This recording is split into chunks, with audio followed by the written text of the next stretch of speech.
Hello, Vanguard community. Today is Tuesday, May the 5th, Cinco de Mayo today.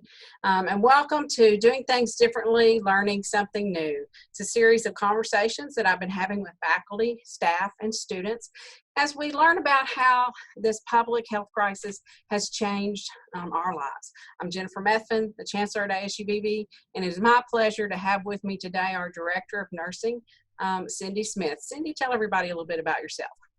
Well, thank you, first of all, Dr. Methvin, for having me. I am actually an alumni of ASU-Beebe. I was in their very first RN program, and so I'm very proud of that. So if you walk the halls there, you might go see me with this bushy hair back then. So don't look at those pictures too close.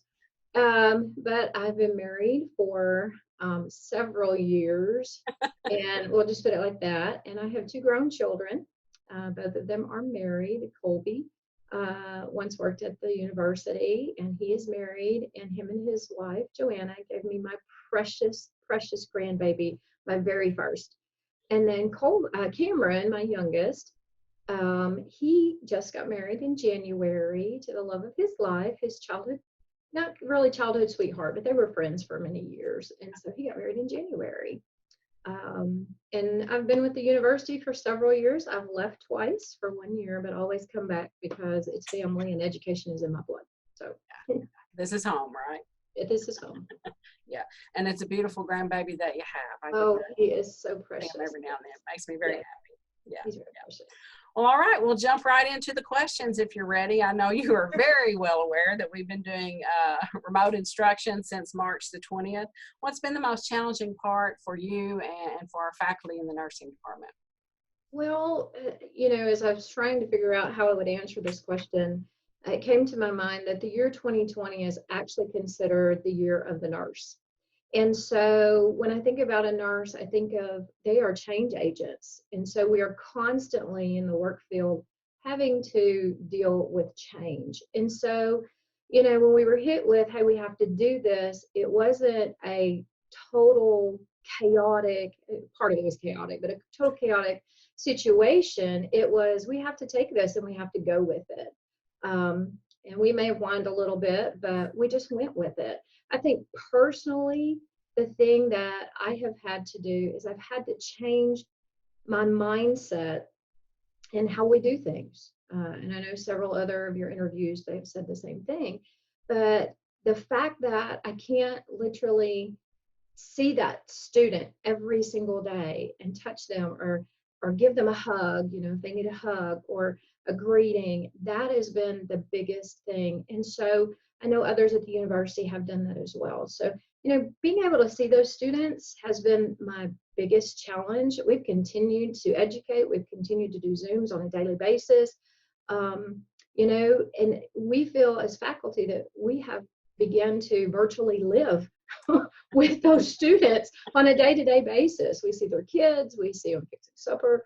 And so I think changing that mindset to it does not have to be done this way all the time is the biggest thing. That's been the challenging part, but yet it's been the most rewarding. Yeah, I'll agree. Yeah. Well, do you think there's anything that you all are learning through this process that could be a permanent part of what we do or make us better at what we do? Absolutely. I think the biggest thing that we have learned as faculty and myself is a greater sensitivity to the students' needs. Learning and being sensitive to the fact that they do have families at home while they're trying to learn. We have students who are trying to do our Zoom sessions at the same time their children are trying to do those. So being able to be flexible in our curriculum and in our education and as far as what we're presenting has been, a great learning experience. You asked me to share a little bit about clinic. And the virtual clinic environment has been challenging. However, we've came together, we pooled our resources. There are great companies out there that have given us free access. And, the Arkansas State Board of Nursing will allow us to literally do approximately 50% of our clinic in simulation base. And so they've allowed us to do it virtually. We've had students actually do wound care, dressing changes. They've did them on footballs. We've done them on bike helmets, insulation foam, and they cut a hole in. I mean, so we've done a lot of different innovative things with these students, and they've actually loved it.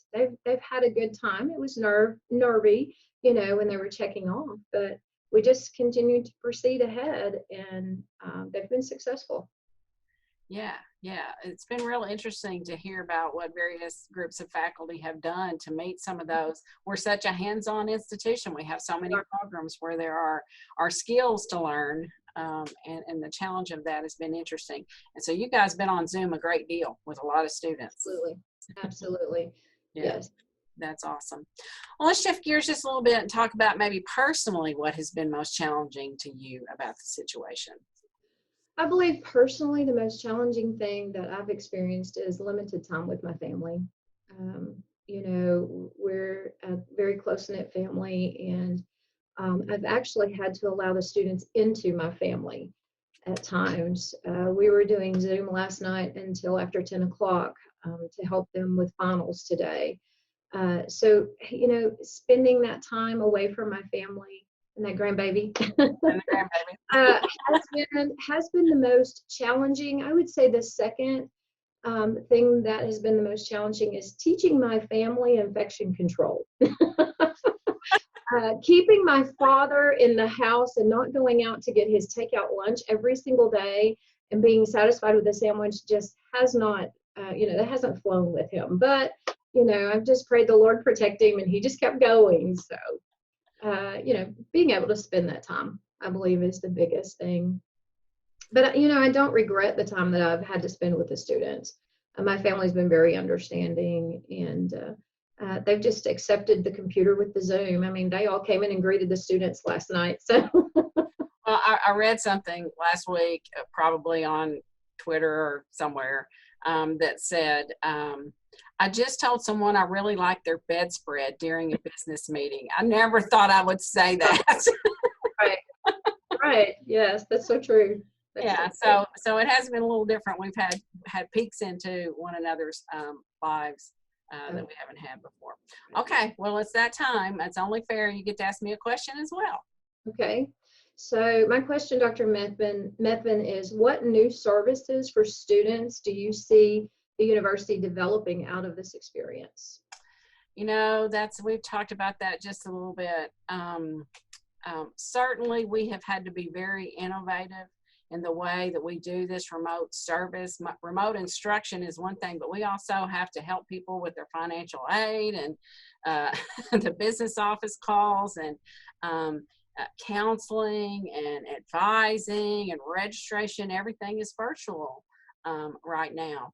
And I think we've learned that for some students and some services, that comfort level of being at home and jumping on Zoom or jumping on the phone, that some offices have experienced more student interaction as opposed to less, right?